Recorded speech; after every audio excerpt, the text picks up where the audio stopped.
आज मैं सुनाने जा रही हूँ कविता में गीता का तीसरा अध्याय। हे केशव। तीसरा अध्याय है कर्मयोग। हे केशव, ज्ञान श्रेष्ठ जब कर्म से कर्म नहीं कुकर्म करूं, ऐसा मुझसे क्यों करवाते। हे जनार्दन, शरणागत हूँ, क्यों पाप कर्म में मुझे लगाते। ज्ञान योग से मन मोह लिया, मैं समझा कर्म निकृष्ट और बुद्धि का आश्रय बड़ा। शब्दों में विरोध दिखा, निश्चय कुछ न कर पाया, बस मन मेरा मोहित हो गया। कुछ ऐसे निश्चित वचन कहो, कल्याण प्राप्त मैं कर सकूं। श्री कृष्ण तब बोले, तुम पाप रहित हो अर्जुन, सहज ज्ञान तभी संभव है। सांख्य योगी अभिन्न माने आत्मा परमात्मा को। ज्ञान योग से साधन करके देह अभिमान नष्ट करे जो, कर्मयोगी स्वयं को सेवक माने। सर्वशक्ति जगत करता जगत हरता जगत स्वामी का, कर्मयोग का साधक वन। ममता आसक्ति और कामना का अभाव करे जो, सिद्धि असिद्धि सहमत तो जाने जो वह कर्मयोगी। कर्मों का आरंभ किए बिना निष्कर्मता कैसे मिल सकती। कर्मों के त्याग मात्र से सिद्धि भी नहीं मिल पाती। कर्मों में फल आसक्ति का त्याग करो, कर्मों में कर्तापन का अहम त्यागो, तभी ईश्वर को पाओगे। कर्मों का सर्वथा त्याग करके मूढ़ बुद्धि बने रह जाओगे। उठना बैठना खाना पीना सोना जागना सोचना स्वप्न देखना ध्यान मनन सब के सब ही हैं कर्म। क्षण भर ऐसा नहीं कभी जब करता ना हो मनुष्य कर्म का। जब जीवन है तब कर्म है, कर्म हमारा धर्म है। मिथ्याचारी वही जो बगुला भक्त बना, बाहर से साधक बनकर भीतर ही भीतर ताक में रहता, चिंतन में डूबा रहता, ऐसा मन दम्भी कहलाता। हट से जो रोके मन को वह भी साधक, वह साधना का पहला चरण है। समस्त विहित कर्मों में, लोक परलोक के समस्त भोगों में राग द्वेष का त्याग कर, सिद्धि असिद्धि में सम होकर।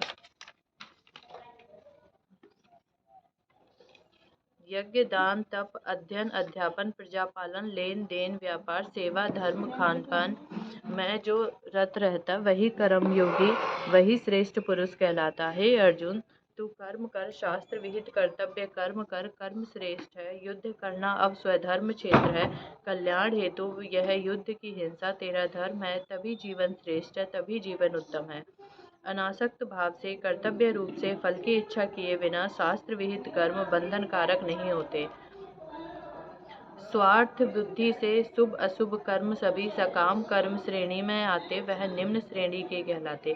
कर्म बंधन है यह जीवन, मुक्ति की राह केवल कर्तव्य पालन, आसक्ति रहित कर्तव्य कर्म।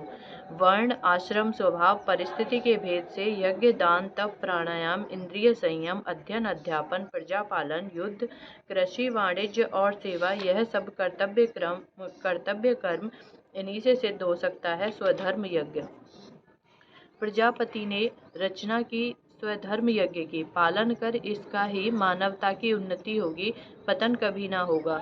जब जब भेदभाव होगा अधर्म स्वयं बढ़ जाएगा। सब स्वधर्म यज्ञ में अपने अहम का जाप करेंगे, तब तब विनाश होगा, तब तब स्वधर्म यज्ञ का नाश होगा। इसलिए युद्ध तेरा स्वधर्म क्षेत्र, यही तेरा कर्तव्य कर्म। यह यज्ञ भूमि, यह कर्म भूमि, निस्वार्थ भाव से कर्म करो, तुम आगे बढ़ो सब आगे बढ़े, सब साथ चले, एक दूसरे के साथी बने, तुम्हारा स्वयं कल्याण होगा, परम सुख की प्राप्ति होगी। स्वधर्म यज्ञ की स्वयं विजय होगी, सब एक दूसरे से बंधे हुए, सब साथ साथ ही बढ़े। मैं सेवक तुम्हारा, तुम सेवक मेरे, कहीं ना कहीं किसी रूप में रक्षक मैं तुम्हारा, तुम रक्षक मेरे। देवता अधीन ब्रह्मा के, और दिए सब साधना तुम्हें देवताओं ने। पशु पक्षी औषध वृक्ष तृण की पुष्टि कर दी, अन्न जल पुष्प फल धातु सब तुम्हारे भंडार में भर दी। उनका भोग करो तुम, पर साथ चुकाओ उनका ऋण।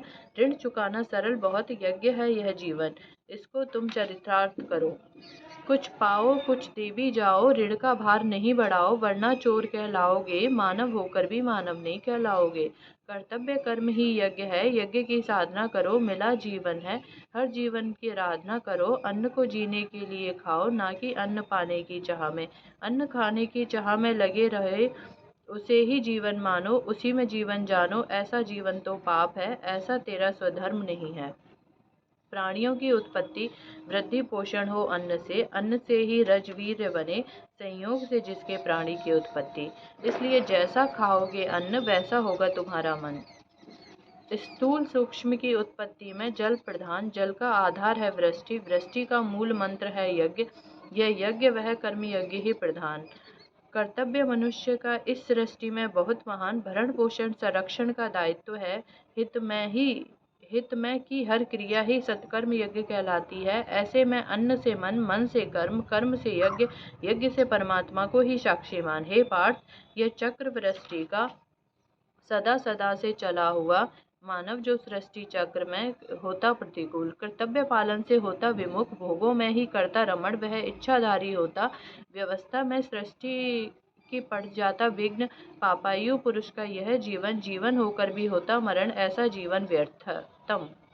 आत्मा में रमण करने वाला, आत्मा में तृप्त मानव, आत्मा में लीन परमात्मा को पाता, कर्तव्य उसके लिए कोई शेष न रहता। प्राणी सब साधन कर ऐसा कर सकते हैं, प्राणी यह साधना कर परमात्मा को पा सकते हैं।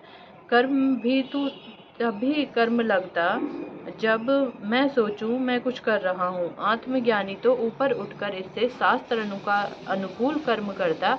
ऐसे में नियमित वन अनुशासन का हो पालन, सुबह शाम का चक्र चले, नित्य जीवन आगे बढ़े, कर्म स्वयं होता रहे, मन बुद्धि हो स्थिर, आत्मा परमात्मा का हो स्वयं मिलन। कर्म ऐसे में क्यों लगे, कर्म वही है जीवन।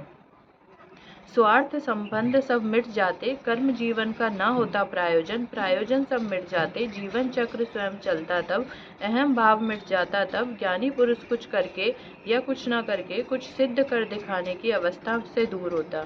ऐसे में कर्म और अकर्म में उसका वियोग हो जाता। जीवन चक्र में वह होकर भी परमात्मा में हो जाता मगन, वह स्वयं आनंदमयी हो जाता, ग्रहण और त्याग का भेद स्वयं मिट जाता। हे अर्जुन, आसक्ति रहित कर्तव्य कर्म में जुटा रहे, यही भावना तुझे परमात्मा से मिलाएगी। लोकहित परम कर्तव्य, इसे तू सर्वोपरि मान। देख स्वयं सिद्ध पुरुषों की जीवनचर्या है दर्पण, राजा जनक, भक्त प्रहलाद और बहुत से महानुभावों के जान समस्त कर्म। वे सभी ममता आसक्ति कामना रहित थे, केवल लोक हित में जुटे रहे, कल्याण हेतु जुटे रहे। मानवता का अपने कल्याण का ना सोच कभी, वह स्वयं कल्याण हो जाएगा। परम आनंद स्वयं मिलता रहा, परमात्मा से स्वयं मिलन हो गया। ऐसा कब हुआ, लोकहित में लगे मानव को स्वयं भी ज्ञात न हुआ। सृष्टि चक्र में जुटे हुए कब कैसे क्या चरितार्थ हुआ, कब कैसे कल्याण हुआ, बस कर्तव्य कर्म में दिव्य पुरुष जुटा रहा, बस कर्तव्य कर्म में ही ध्येय रहा। श्रेष्ठ पुरुष तू अर्जुन जन जन करता, श्रेष्ठ पुरुष का अनुसरण, श्रद्धा और विश्वास बड़ा अड़िग, जैसे राजा वैसी प्रजा, एक सा सबका आचरण, व्यवस्था को बनाए रखना तेरा धर्म, व्यवस्थित चले सब, लोक हित हो ऐसा ही करो आचरण। हे अर्जुन, मैं तुमसे वही कह रहा हूँ जो स्वयं करता हूँ। मेरा क्या है, सब प्राप्त मुझे, ऐसा नहीं कुछ जिसको पाने की इच्छा हो। मेरा कर्म तृप्त हो गया, मैं तो लोक संग्रह से मैं जुटा हुआ, कर्मों में अहम नहीं, कर्मों का कर्तव्य नहीं, पूर्ण तृप्ति मिल चुकी, मगर लोक हित है सर्वोपरि, इसलिए स्वयं के लिए न शेष कर्म, फिर भी त्याग नहीं सकता लोक हित हेतु कर्म। मैं निष्क्रिय हो जाऊं ऐसा कभी न सोच सकूं, ऐसा कभी न कर पाऊं, लोकहित मेरा कर्म बना, लोकहित ही मैं जुटा रहा। मेरी निष्क्रियता से सब नष्ट भ्रष्ट हो जाएगा। मैं धर्म स्थापित करने आया, मैं कल्याण मार्ग बनाने आया। धर्म रक्षक बने हुए तुम करो इसका अनुसरण, मानव जाति करे अनुसरण।